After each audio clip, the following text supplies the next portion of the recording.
18th, 1291, the endgame of a conflict that has raged for 200 years.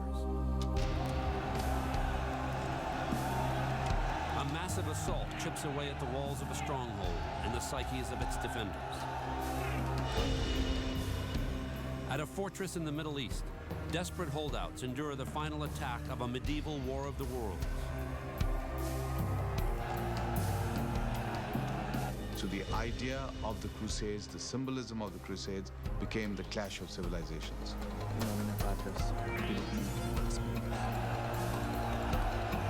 At a place called Acre, a dream of holy conquest is shattered forever.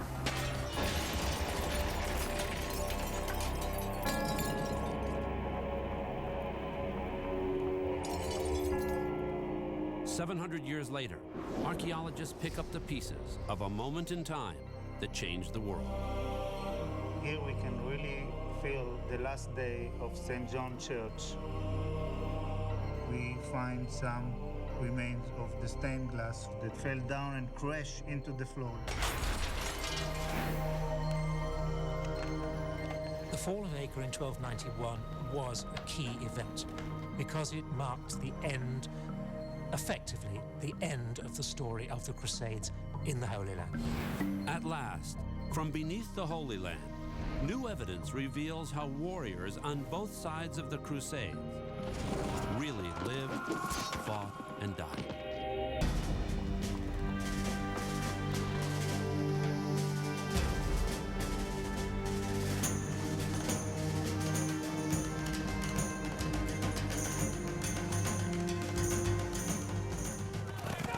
For over 2 centuries, Christian and Muslim armies are locked in a deadly embrace. From 1096 to 1291 AD, the lands of today's Mideast change hands in a series of 8 crusades. Before the sides part, tens of thousands die in a glut of battles and massacres. In the late 11th century, Muslim sultans rule most of North Africa, Spain, and the eastern shores of the Mediterranean. The Christian world is split in 2. In Europe, a collection of small states and kingdoms. To the east, the Byzantine Empire is controlled from its capital in Constantinople. The Crusades give us a model, they give us a template of the clash of religions and the clash of civilizations and the clash of continents. In the Mideast, Acre is a lively Muslim city in what is today the north coast of Israel. There's no denying that it was a major port and a major commercial center. Both commercial and military. Those are the 2 points. You can't just look at it in a military sense. Acre is also the gateway to the Western world's most sacred piece of real estate. It is called the Holy Land. Its holy core, Jerusalem, a city sacred to Muslims, Christians, and Jews. For some, the dark history of the Crusades evokes the violence that plagues the Mideast today. Many Muslims, particularly in the Middle East, see the creation and the manner of the creation of Israel as an extension of the Crusades themselves. That is, the arrival and the presence of Westerners. 1,000 years ago, a war between 2 worlds transformed this center of faith into an unholy battlefield. Today, archaeologists probe the moment in time where a cycle of intolerance and violence began. Some explore elements crucial to moving great armies across continents. The horses are the most important logistic animal of the Middle Ages. But we don't know anything about the Crusade horse, about heights, about breeds, about species, about anything. I'd say it was about 3 pounds there. 3 pounds. In England, the role of military technology is evaluated through innovative research. The idea that the Western Europeans came in with some kind of superior military technology, and that's why the First Crusade was able to win, I think is complete baloney. And how much baloney have we been fed on the leaders of the Crusades? Historians piece together the personality clash between Richard the Lionheart and the Muslim hero Saladin. Saladin is a magnificent figure because of the generosity of his character and the generosity of his spirit. Richard arrives as a brawling, drunken football hooligan, and by the end of his tour to the Middle East, he's a changed man. What forces drove these men? What motives sparked and fueled 2 centuries of war? Flashback to the year 1095. The Christian world hits rough times. Islamic armies overrun the eastern end of the Byzantine Empire. Meanwhile, in Europe, power struggles between rival knights wreak havoc on the region. Filling the power vacuum is the church, now more centralized and politically influential. Its leader, Pope Urban II, seizes a moment in time that rocks the world. Here was this Pope Urban II who looked across Europe and saw all this bloodshed going on between these knights, and they had all this warrior energy, and they were just fighting one another all the time. And in a kind of inspiration, he declared that he should harness all of this energy towards a noble quest.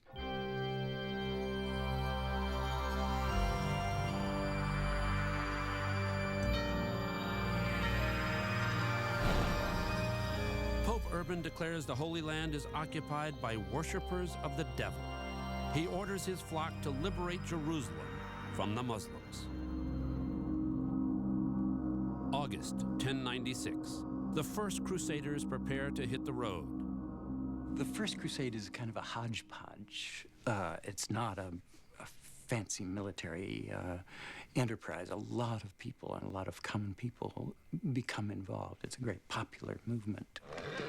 From across Europe, tens of thousands join the quest, including hordes of peasants, all a bit fuzzy on the mission at hand. Those who set off had a rather hazy notion, most of them, of what they were doing. The Crusaders did cause havoc. How were they to live? How were they to sustain themselves? It was almost like Sherman's march through the South. I mean, they had to live off the land. So they were not welcomed as they moved along. As they head east, the peasant mob spins out of control. Along the Rhineland, thousands of Jews are massacred, and 4,000 Hungarians are murdered in one town alone. Before they leave Eastern Europe, most of the peasants die of disease or turn back. When news of the Christian hordes breaks in Jerusalem, the Muslims are underwhelmed. The great majority of people in the Islamic world, they simply regarded Western Europeans as a load of ignorant thugs, as useless for anything, really. So much so that they had virtually no interest in them. Christian military forces depart Europe in 1096. After a 3-year march, they push into the Holy Land. May 1099. The first elements of the Crusader armies reach the gates of Jerusalem. Inside the city walls, the Muslim defenders consider their options. The Muslims are inside preparing for war. They're looking out, they're seeing all of these foreign troops are coming in to conquer their city. So what do? They boil oil, they sharpen their spears, they count their weapons. But in this war of the worlds, which side has the edge?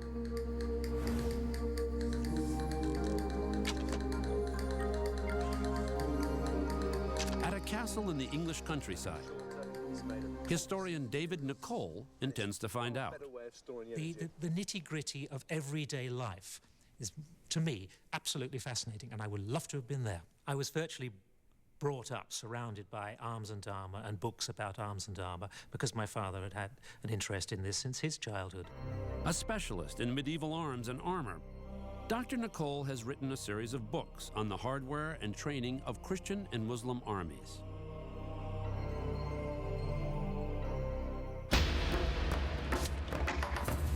Using reconstructed arms, Nicole and his team attempt to confirm accounts of Muslim fighting styles.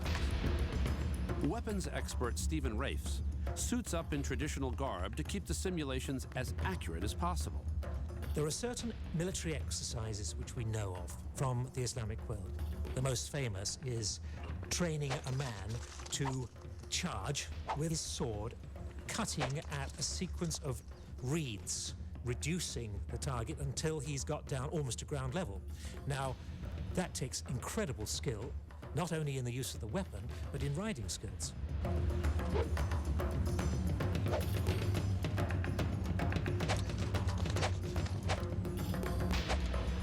Always wanted to see that being done. But what if your targets are decked out in Crusader armor? The researchers prove that in this case, even a complete dummy has a chance. Surprisingly little impact was done. We have the sword, he had 3 good shots. The first one across the shield did absolutely nothing whatsoever. Now, the second shot, more effective, he got past the shield, you could say, hit the mail. But the mail, again, is padded by the gambeson underneath, and it was virtually no effect. And the third shot, again very dramatic, hit him across the face. But with this kind of helmet, it might have given the guy a bit of a headache, but again, it was not a really effective blow. But when it comes to Christians in hard hats, Muslim warriors are no dummies. Here, the perfect choice is a medieval can opener called the mace.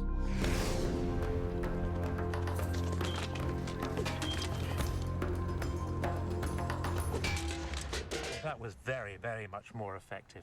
We had 3 good blows there. The first one, as you can see, clearly smashed through this mail entirely. And then we come to the blows on the helmet. Now, that is a big surprise to me. I really didn't expect it to be that effective. It looks like a bullet hole. Right the way through. Quite extraordinary. One of these spikes made an absolutely direct blow. Penetrated right the way. The verdict? The Crusaders have their work cut out for them. The differences between the Muslim world and the European world were not really differences in basic technology. They were differences in degree of sophistication, how advanced they were. And this is a field where I feel quite sure that the Muslims were clearly in advance. In June 1099, the Crusaders surrounding Jerusalem chill out. They may be fanatics, but they're no dummies either. The Crusaders spend from June 6th to July 14th building and understanding how to attack the city. They send their architects around, trying to understand the weaknesses of the city itself. The city's perimeters are impressive. Jerusalem is surrounded by fortified walls. But the Crusader engineers find a weak spot, not in the walls, but in Jerusalem's topography. This is actually the spot where the Crusaders breached the walls of the old city. It was the spot that throughout history has been used because this is the flattest area in Jerusalem. In the northern part of the city right here, that's where Jerusalem can only be defeated.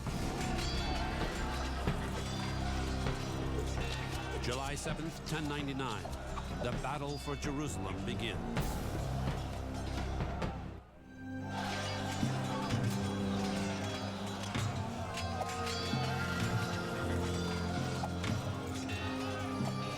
Jerusalem falls to the Crusaders on the 8th day of the campaign.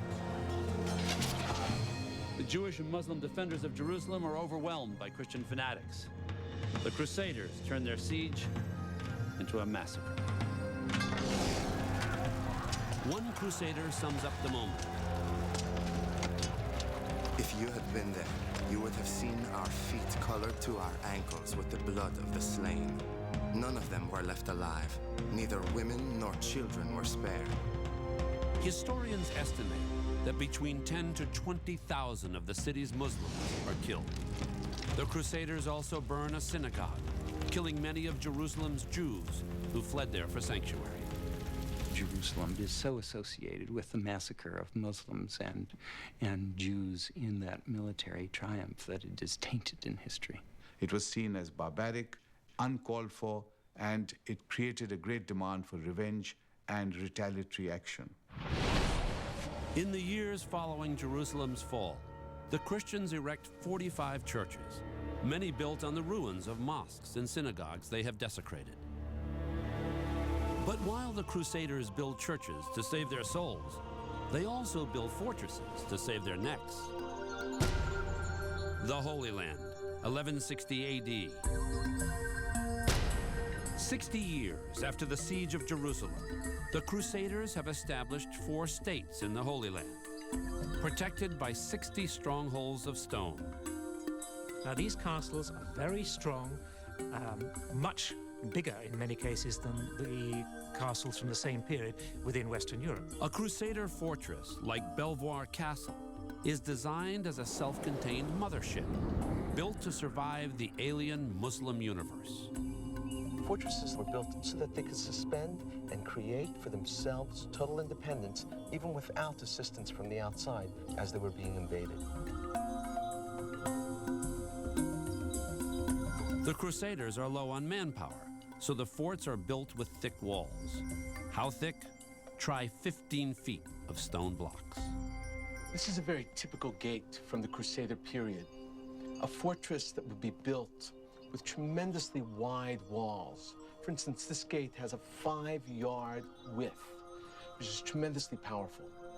Fitted with huge stone hinges, the castle doors close towards the outside and are locked with huge bolts to fend off enemy battering rams. Next to us are the holes in which the bolts would be placed. Crusader forts bristle with state-of-the-art defensive positions.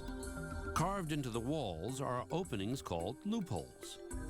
You've got arrow slits. You've got loopholes. These are areas where the archers could actually sit.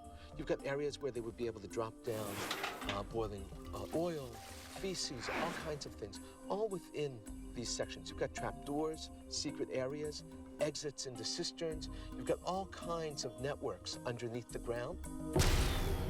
Finally, the biggest 3 secrets of a Crusader fort's defense: location, location, and location. What they did is they put them very high up in the air so that they could see in all directions. This one, Belvoir, is 600 yards above the ground. So you've got a tremendous view. You can literally see 50 miles from one side to the other. As far up as the Golan Heights, you could see all the way on the other side of us, well into Jordan. Despite their lofty vantage point, the Crusaders are blind to the threat that looms on the horizon. After Jerusalem falls to the Crusaders in 1099, a new leader unites the Muslim world 80 years later. His name, Saladin. While Crusaders barely control the Holy Land, Saladin unifies what today are the nations of Egypt, Israel, Lebanon, Jordan, Syria, and northern Iraq. There is no modern political leader you can compare to Salahuddin. A 41-year-old sultan from what is now Iraq, Saladin is a piece of work. Here you have a man who was a convinced, pious Muslim, but he was also a realistic ruler. He was not a naive innocent. He was not a saint. By and large, there's no denying that Saladin he's a hero. Saladin's secretary describes his leader. Whenever the Sultan shook hands with someone, he would not let go his hand until that person had taken the initiative to do so. He was a paragon of chivalry, generous, extremely modest, and had a welcoming face. But how comfortable was Saladin on the battlefield? Was he merciful or ruthless? He was not a saint, or indeed he could show considerable ruthlessness. Crusaders are hard at work, building a castle at a strategic site called Vadim Yaakov. Saladin attacks before the Europeans can finish the job. You know that Saladin broke into the castle, and there were about 1,500 men there. Israeli archaeologist Dr. Ronnie Ellenblum has excavated this site for the past 10 years. As they uncovered the cistern at the fort, Ellenblum and his team made a grisly find. A heap of human bones confirms that hundreds of Crusaders were slaughtered. This is a bone of a knight or soldier who protected the castle of Vadim Yaakov. He got 3 blows. This one, which did not cut all his shoulder because he was protected by a chain armor. Another blow amputated his hand, and the third one cut his jaw. Each blow is enough to kill a person. People are in a blood frenzy, killing and cutting again and again. People are already finished. He killed about 700 or 800 people. From the evidence, Dr. Ellenblum has concluded that Vadim Yaakov was more than a battle. I think it's the first time we succeeded to find the remains of a massacre.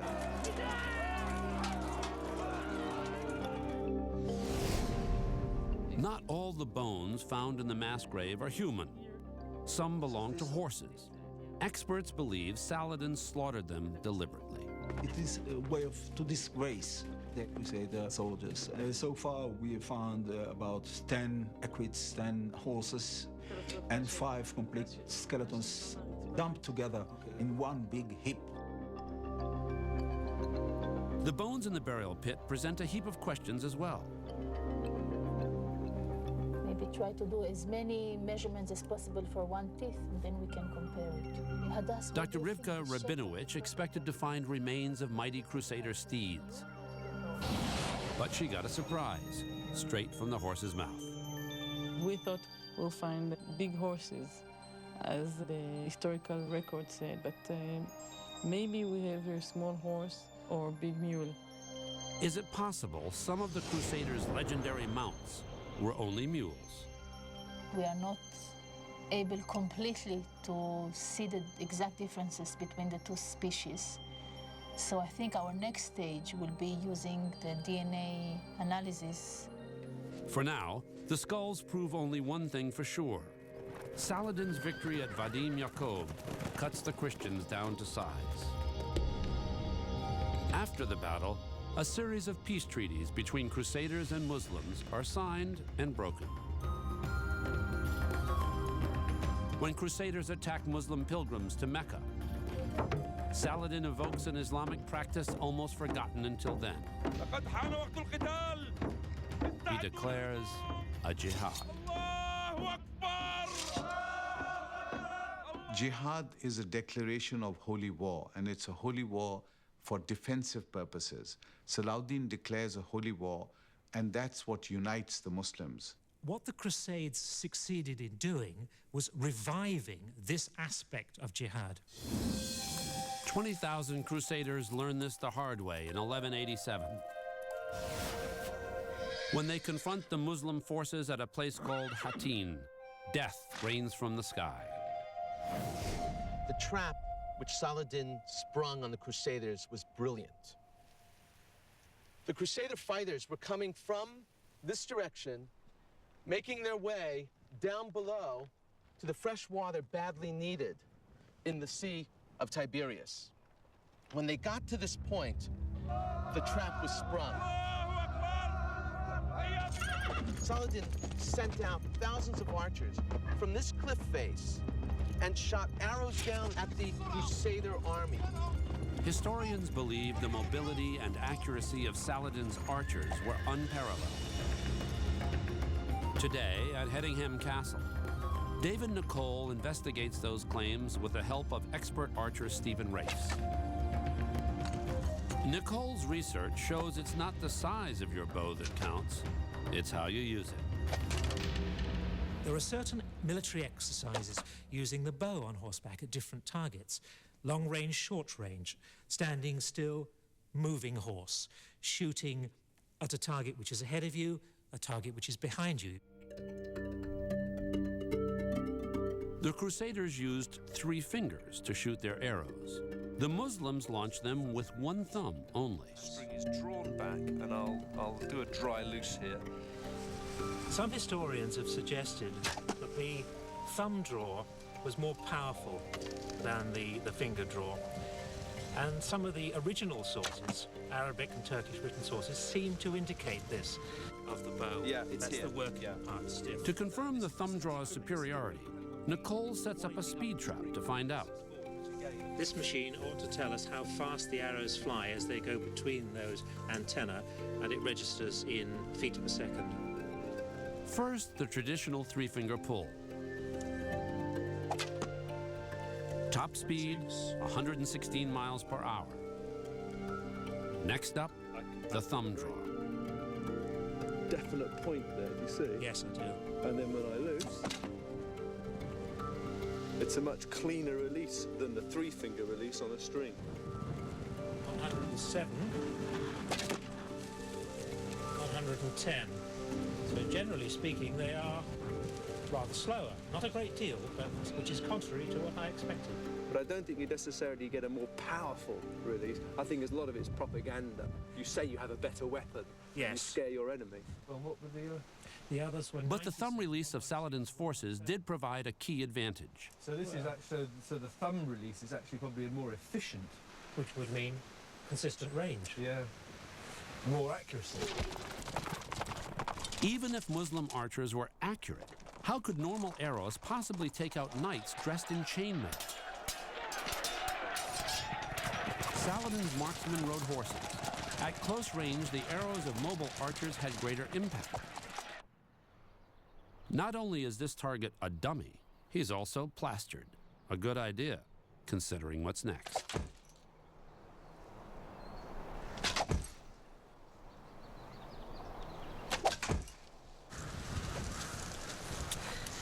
Now this is very interesting.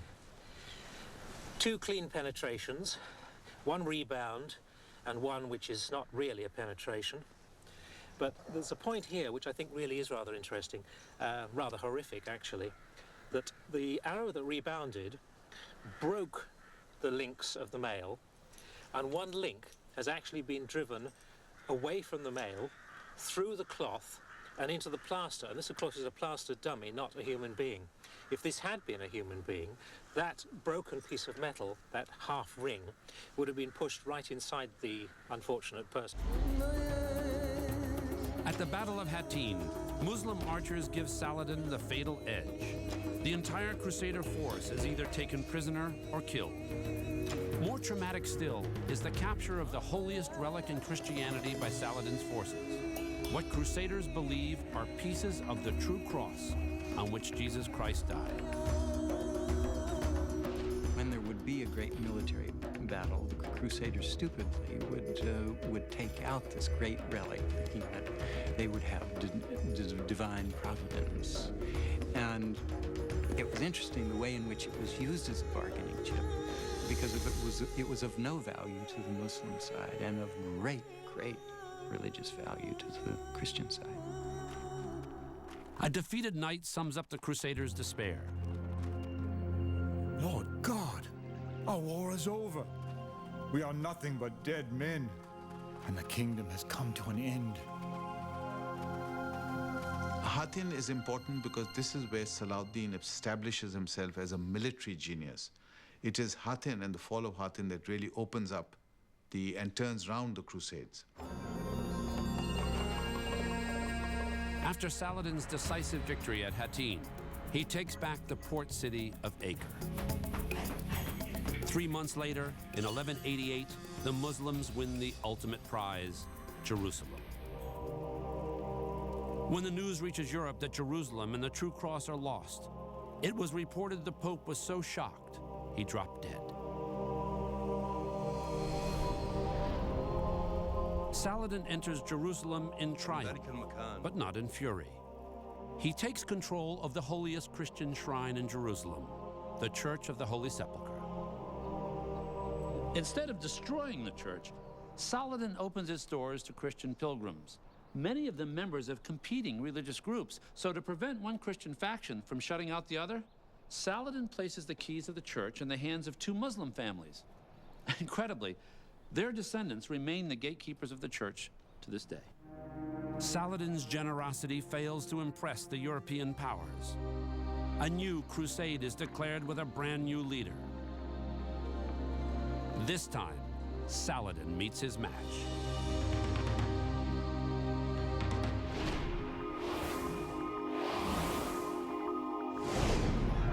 June 7th, 1191. A 34-year-old English king sets foot in the Holy Land at the port city of Acre. Richard the Lionheart was a war lover. He was the greatest warrior of his time, a great athlete. Richard the Lionheart, the brave English king turned crusader, right?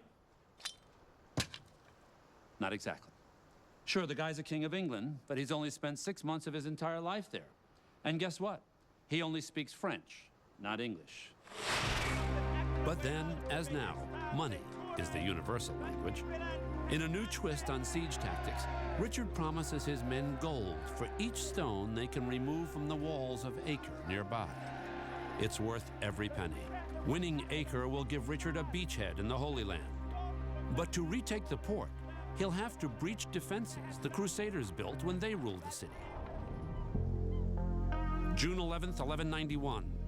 Pulling Acre apart brick by brick could take a while. To conquer the fort, Richard's army needs a shortcut.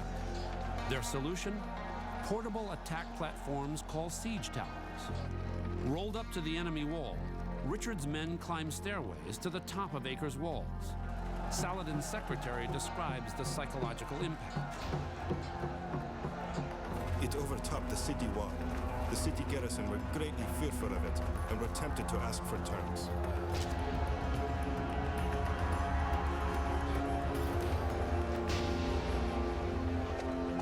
July 12th, 1191. Just over a month after Richard's arrival, the city of Acre falls to the Crusaders. It was written that Saladin looked like a mother who had lost a child. Meanwhile, Richard grows impatient when Saladin is slow to negotiate the terms of surrender. The English king orders Muslim prisoners led out of the city.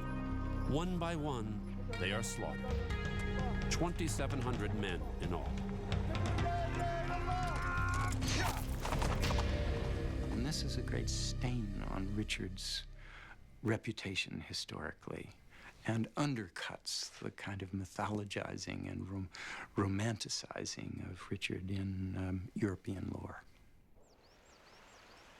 As epic as the Battle of Acre is the struggle to uncover the site today. Since the Crusades ended, 2 Muslim cities were built over the original 13th century site. Over the past 12 years, hundreds of tons of debris have been removed.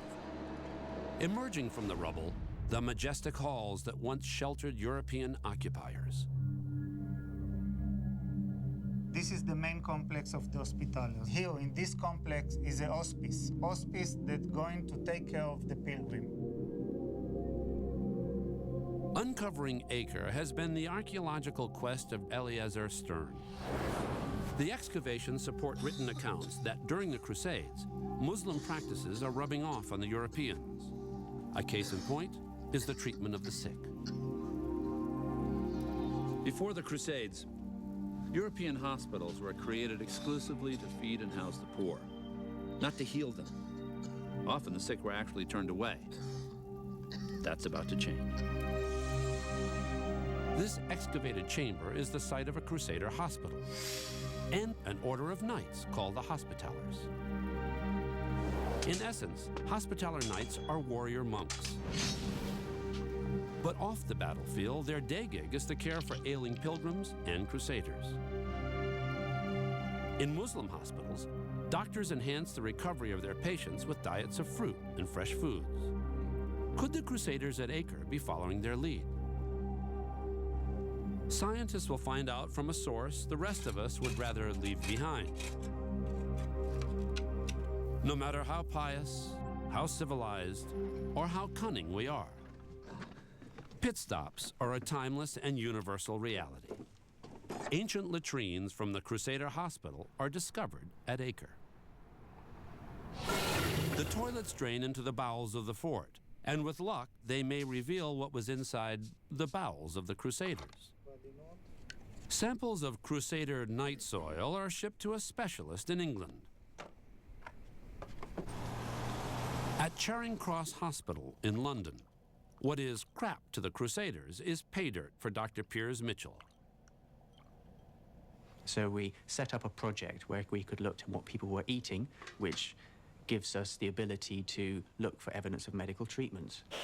Separated by a centrifuge and heat, the raw material has a high yuck factor, but the results are no laughing matter. Forget being wounded in battle. The Crusaders' guts are under constant siege by parasites. Hailing from the Mideast is the whitworm and the roundworm. But Mitchell also discovers this intestinal mascot. Now, the fish tapeworm eggs that we found are particularly interesting because they haven't been found in the Middle East prior to the time of the Crusades. So this shows that they must have come across with the Crusaders using those latrines. But along with signs of disease, there is evidence of therapeutic diets. Something dramatic has happened in the way people are being treated. They were encouraged to have salad leaves and a wide range of fruits, especially figs, apples, pears, pomegranates, and so on. Mitchell's analysis of feces revealed the Crusaders were not eating their usual fare, a diet rich in beans. Instead, the Crusaders consume wholesome bread and fresh fruits, the same types of foods that Muslim doctors gave their patients. The Crusades were one of the pivotal reasons as to why we started treating patients in European hospitals with medical treatment. After a century of bloodshed, Richard takes a crack at shuttle diplomacy. At a military stalemate with Saladin, he sends an offer to his enemy. Come here and listen well to my words. The country is utterly ruined, and goods and lives have been sacrificed on both sides. The time has come to stop this.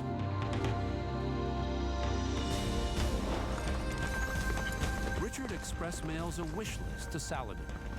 At the top is Jerusalem and the true cross. Saladin's reply is swift and sharp. The city is as holy to us as it is to you.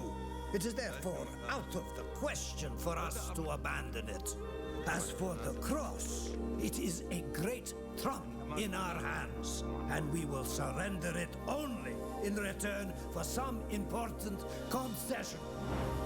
According to legend, the only concession Richard has to offer is his own flesh and blood.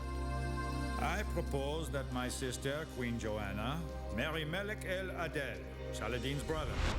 Once married, the couple would become the joint rulers of the new kingdom of Jerusalem, with their royal seat in Jerusalem. Richard may be king, but his sister is nobody's pawn. The deal is off. But here's the good news. Both sides are talking instead of killing. There's an interesting relationship that develops between Richard and Salahuddin over the years that Richard is in the Middle East. Correspondence, exchanges of gifts, exchange of fruit, even exchanges of doctors when Richard falls ill. And this shows the kind of respect that both develop for each other. When Richard falls sick with fever, Saladin's personal physician makes a house call with a rare desert cocktail. Fruit juice cooled with snow from a distant mountain.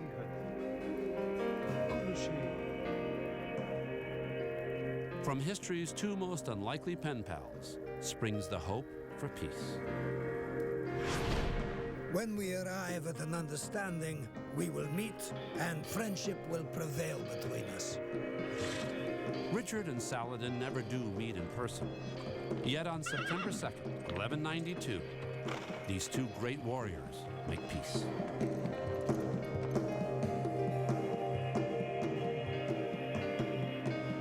The bottom line, Acre stays a Christian stronghold. Jerusalem remains in Muslim hands, but Saladin guarantees safe passage for pilgrims of all faiths to the Holy City. And what about the true cross that Saladin refused to give up? Along with the Holy Grail and the lost Ark, it too is lost in the folds of time. After spending only a year and a half in the Holy Land, Richard departs for Europe empty-handed. Richard the Lionheart spent 5 years, mobilized all of Europe, bankrupted England to come to capture Jerusalem and the Holy Sepulchre, got to the gates of Jerusalem and decided to give it all up. But I don't think he thought of himself as a failure.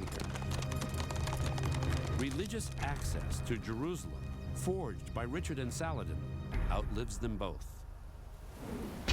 But the winds of war will stir again, 100 years after their deaths. Once again, the curse of the Crusades falls on the port of Acre. Summer 1290. A century after Saladin and Richard make peace, the port of Acre remains the last major Christian foothold in the Holy Land. Here, Europeans trade goods and ideas freely with the Muslims. And I really think that this was part of the interaction that was taking place. So with the clash of civilizations, there was also an interaction, a dialogue of civilizations that was taking place, which is very interesting. But the dialogue soon breaks down as Muslim and Christian leaders renew their power struggle. The kings of Europe scraped together a motley force to support the Crusaders at Acre. 12,000 so-called Crusaders, mostly Italians, arrive in the summer of 1290. They're supposed to help preserve the peace. Instead, they end it. A German pilgrim remembers the troops' brutal entrance. They did no good, but abode by day and by night in taverns, and did much evil. At the end of August, the peace of Acre is shattered. The Crusader rabble go on a rampage. Anyone wearing a beard is considered a Muslim and killed on sight. News of the massacre soon reaches the new rulers of the Holy Land, Muslim warriors known as Mamluks. A Mamluk is a man who is of slave origin, purchased as a child or as an adolescent, and then is trained to a very, very high degree as a professional soldier, but he's also made literate. He's educated. He's not just a thug soldier. And when he's fully trained, he is released. A Mamluk army masses outside Acre's walls. Ultimately, some 200,000 warriors seal off the city.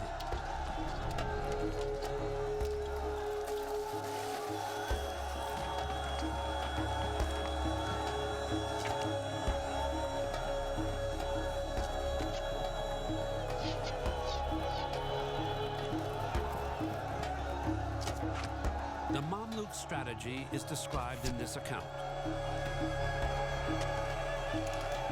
He pitched his tents, set up 60 machines, and without any respite, assailed the city with fire, stones, and arrows.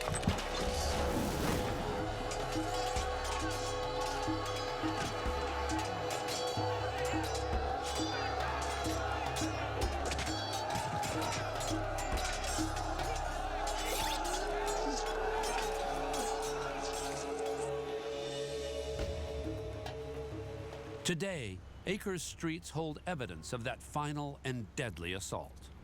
These ballista are ancient cannonballs. The Mamluks catapulted these things into the fortress itself, and they're found all over the place here.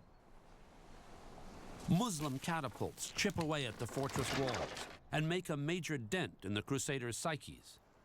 It's mostly the psychological impact of these things crashing in on a regular basis. It's a form of artillery bombardment. Where do you hide? There's nowhere to go. This thing could drop on your head any minute. Some Hospitaller Knights take refuge in a chapel of Acre's St. John's Church. But the only answer to their prayers is a hardball message from the enemy.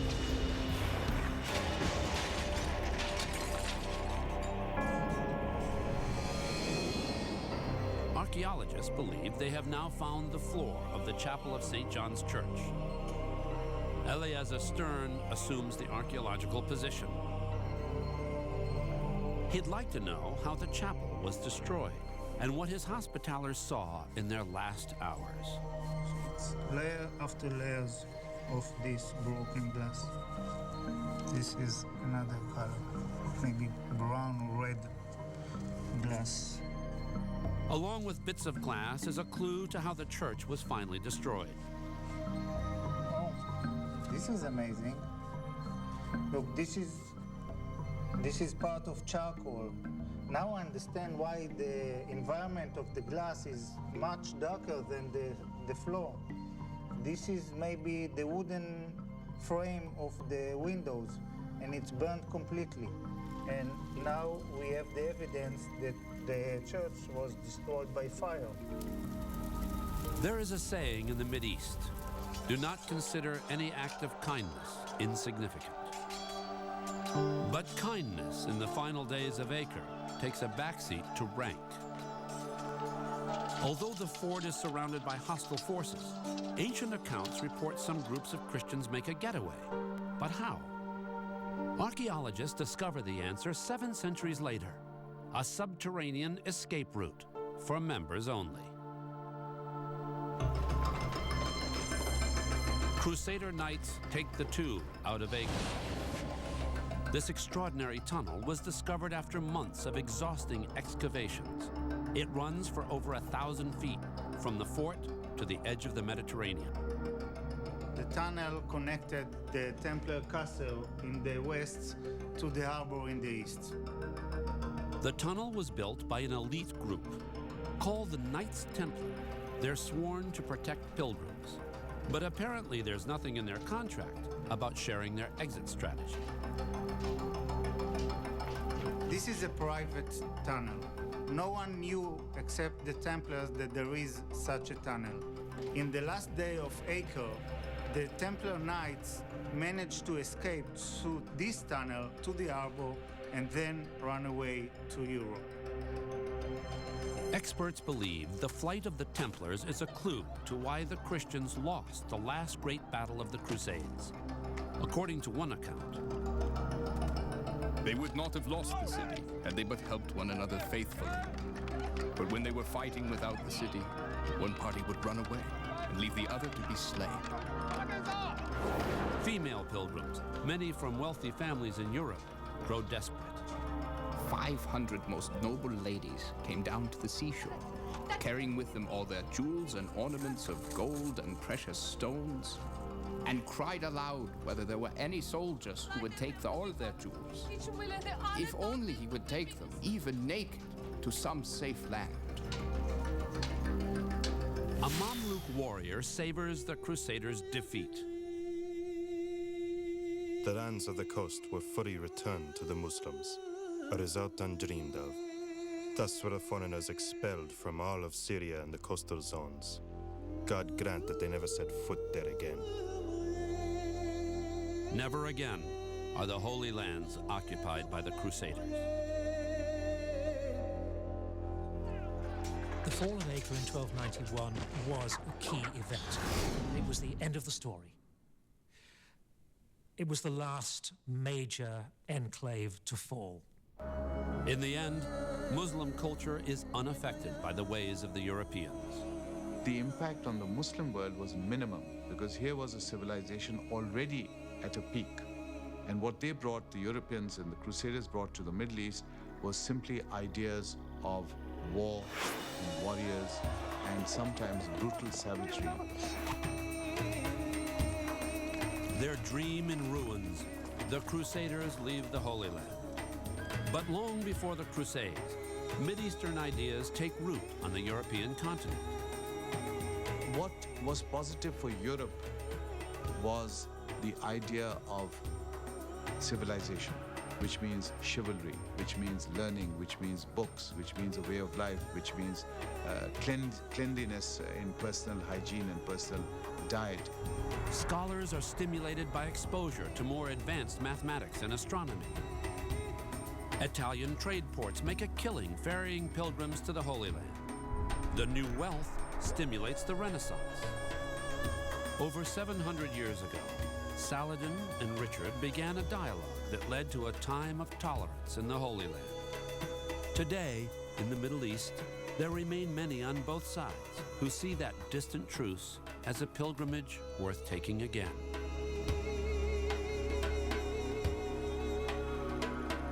In the same streets where Muslim and Jew were cut down by Crusaders, they now hope for peace and an end at last to an unholy war.